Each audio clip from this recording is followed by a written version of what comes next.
उत्तर प्रदेश के जनपद बुलंदशहर में लगातार भूमाफियाओं द्वारा जमीनों पर कब्जा किया जा रहा है। अवैध कब्जा का ऐसा ही एक मामला जनपद बुलंदशहर के झांझर क्षेत्र से सामने आया, जहां भूमाफियाओं द्वारा गांव की पोखर की जमीन पर अवैध रूप से कब्जा किया जा रहा है, जिसके चलते स्थानीय निवासियों द्वारा पूर्व में कई बार बुलंदशहर जिला अधिकारियों ज्ञापन देकर कब्जा छुटाने की बात की जा चुकी है, जिसके चलते फिर से स्थानीय निवासी बुलंदशहर एसएसपी संतोष कुमार सिंह के द्वार पहुंचे।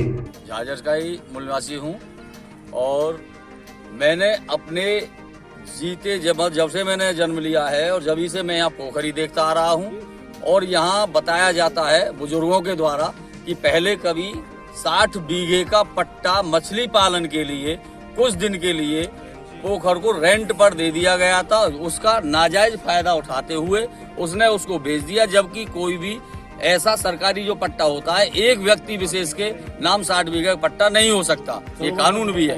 लेकिन सरोवर का चलो मछली पालन में दे दिया तो उसका अधिकारियों से मिली भगत में कैसे हुआ ये तो वही उसमें जाना चाहिए। और पिछले ही इसके रिकॉर्ड को देख करके और इसमें जो भी हो उसमें जो भी इसमें लुप्त हैं, जो भी इसमें मिले हुए हैं, उन सब के साथ कार्रवाई होनी चाहिए। और ये उन्हें पोखर इसमें खोदी जाए और पोखरी बेचारे जीव जंतु है, जलीय जंतु हैं, वो कहाँ कुछ नहीं, चारों तरफ पानी भर जाता है। इधर इस पोखर का एक पल्ली तरफ हमारी बूढ़े बाबू की पोखर है, वहाँ मेला लगता है, बहुत अंबार मेला लगता है। इसका और उसका दोनों का बिल्कुल एक मिलन था, लेकिन भूमाफियाओं के द्वारा उसको भी बीच में बंद कर दिया गया और यहाँ झाझर की जनता पूरी डूबने के कगार पर है। अगर मूसलाधार बारिश एक भी हो जाती है तो यहाँ कोई बगैर डूबे नहीं बचेगा। यहाँ ये कहते हैं कि वो कॉमर्शियल बेल्ट बनाएंगे, इसको कॉमर्शियल का कुछ वो बनाते गए हैं ये लोग।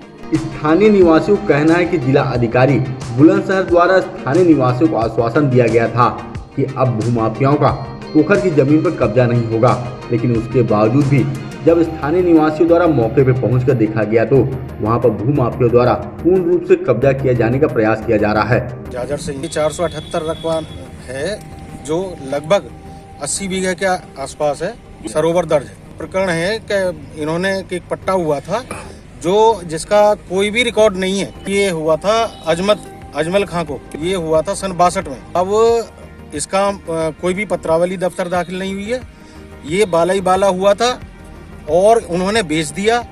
झाझर के निवासी हैं कुछ लोग, उन्होंने फिर इनको बेच दिया।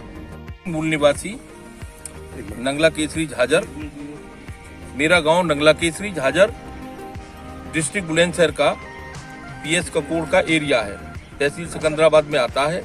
मेरे गांव में 342 गाटा संख्या जो सरोवर है, 478 गाटा संख्या जो पोखर के नाम से दर्ज है और 354 गाटा संख्या और रकबा जो है 480, ये शोर भूमि का जो है नंबर है। इस पर कुछ भूमाफिया अवैध रूप से कब्जा करना चाहते हैं। हम लोगों ने डीएम साहब से मुलाकात की, आज हम कप्तान साहब से भी शिकायत करके आए। उन्होंने हमसे कहा कि भाई काम में रुकवा रहा हूँ, इंस्पेक्टर को भेजा, काम आज भी मौके पर चल रहा है।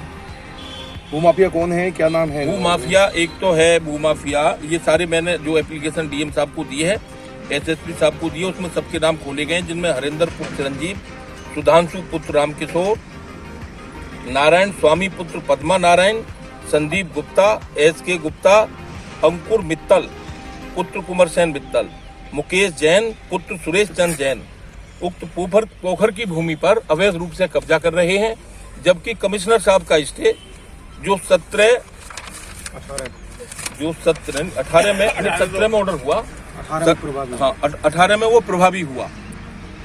ये लोग बाहर के हैं, भूमाफिया हैं, ये तो इसी तरह की अवैध भूमियों पर कब्जा करते हैं। इनका कोई गाँव और ये जो है कमिश्नर साहब का आदेश है कि उक्त भूमि पर तुरंत कार्य यथास्थिति में रोक दिया जाए। यथास्थिति का ऑर्डर है, हमको आश्वासन दिया कि काम रुकवा दिया जाएगा, रुकवा दिया गया है। समस्त अवलेख सरोवर के हमने जो है पुराने लेख सारे निकाल करके रिकॉर्ड रूम से कुछ पेपर निकलवाए, जो बीच का फर्जीवाड़ा हुआ है वो सब चीजें हमने जो दाखिल कर दी हैं। काम तो चालू है। अब यही हम जानना चाहते हैं कि 18 तारीख में कमिश्नर साहब का स्टे हुआ है और आज जो है तारीख 3 हो गई, 3 मार्च हो गया, काम उस दिन से ही जारी है। और ये जो अभी आप वीडियोग्राफी करेंगे, ये सारा काम 5 दिन के अंदर हुआ है। तो हम ये जानना चाहते हैं कि जो लोग इस कार्य को करा रहे हैं उनके खिलाफ कानूनी कार्रवाई की जाए और उनके खिलाफ मुकदमा दर्ज किया जाए भूमाफियाओं के। और जिन अधिकारियों की सह पर ये काम चल रहा है कि कमिश्नर साहब के मंडलायुक्त मेरठ मंडल के कमिश्नर के द्वारा दिया गया ऑर्डर क्यों निष्प्रभावी हुआ, उन अधिकारियों का संज्ञान लें जिनकी सह पर यह काम हो रहा है। देखना यह होगा कि क्या अब जिलाधिकारी के आदेश का भूमाफिया पर कोई असर होता है या भूमाफिया अपने कार्य में सफल हो सकेंगे।